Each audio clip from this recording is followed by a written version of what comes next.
ज्या दिवशी काश्मीर खुलगामध्ये जे हल्ला झाला त्या दिवशी जे ठरलं होतं ते काहीतरी मोठं घडणार आहे. आणि माझ्या व्हिडिओमध्ये म्हणलं होतं की मोदीजी यावेळेस काहीतरी मोठं घडणार आणि मोठं घडलं आणि त्याचा बदला घेतला आहे. हा बदला नुसता भारतीयाचाच नव्हता, तर हा बदला त्या महिलांचा होता. त्या महिलांची त्या दिवशी कुंकू पुसलं गेलं होतं. हिंदू म्हणून हुडकून मारलं गेलेलं होतं. हा बदला त्यांच्या अश्रूंचा होता.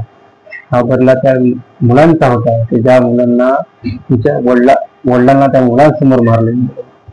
हा बदला त्यांच्या कुटुंबियांचा होता की त्यांचा एकुलता एक आधार त्या दहशतवाद्यांनी हिसकावून घेतलेला होता.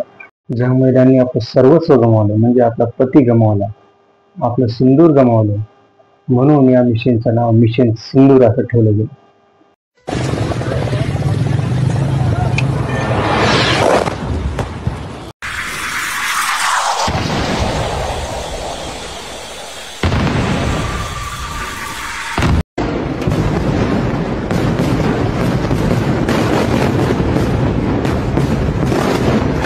नमस्कार, मी भूपेश कुरडे. माझ्या चॅनलमध्ये आपलं सर्वांचं स्वागत. आज भारतासाठी अभिमानाचा दिवस. कारण भारताने आज पहलगाम काश्मीर हल्ल्याचा आज जबरदस्त बदला घेतलेला आहे.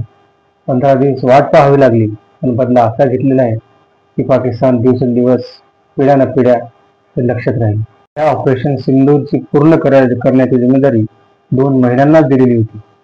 या एका महिलेचं नाव होतं कर्नल सुफिया कुरैशी, भारतीय सेना. दुसरे होते विंग कमांडर इतिका सिंग, वायुसेना. यांनी यशस्वीरित्या हा हल्ला पाकिस्तानकडून पार पडलेला आहे. पाकिस्तानमध्ये 100 किलोमीटर आत घुसून 9 हल्ले करण्यात आलेले आहेत आणि 9ही हल्ले दहशतवादी तळावर हल्ले केलेले आहेत आणि जवळपास शेकडो दहशतवादी तिथे मारले गेलेले आहेत.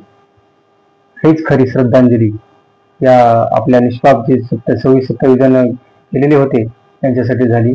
आणि या 9 हल्ल्यामध्ये काश्मीर जे पाक जे काश्मीर आहे तिथं 4 हल्ले करण्यात आले होते आणि पाकमध्ये 5 हल्ले, असे करून जवळपास 9 दहशतवादी तळ जे होते त्यांचा खात्मा करण्यात आलेला आहे.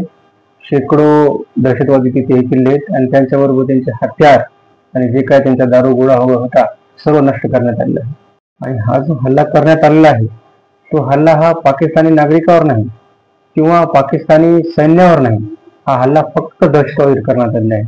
जसं पाकिस्ताननं आपल्या निष्पाप माणसाचे बळी घेतले तसे भारताने नाही केलं. पाकिस्तानला भ्रमात ठेवण्यासाठी कालच देशभरामध्ये मॉक ड्रिल करण्याचं ठरलं होतं. पाकिस्तान मॉक ड्रिलच्याच भ्रमात राहिला आणि रिअल ड्रिल कधी होऊन गेले हे पाकिस्तानलाही कळालं. इंतजार लंबा नहीं कर सकता. चुन चुन करके हिसाब लेना ये मेरी फितरत है, ये हमारा सिद्धांत है. हम घर में घुस के मारेंगे. एक चुटकी सिंदूर की कीमत तुम क्या जानो पाक वाले, अभी भी सुधर जाओ, नहीं तो ये तो सिंदूर सिर्फ झांकी है, मेहंदी और हल्दी अभी बाकी है.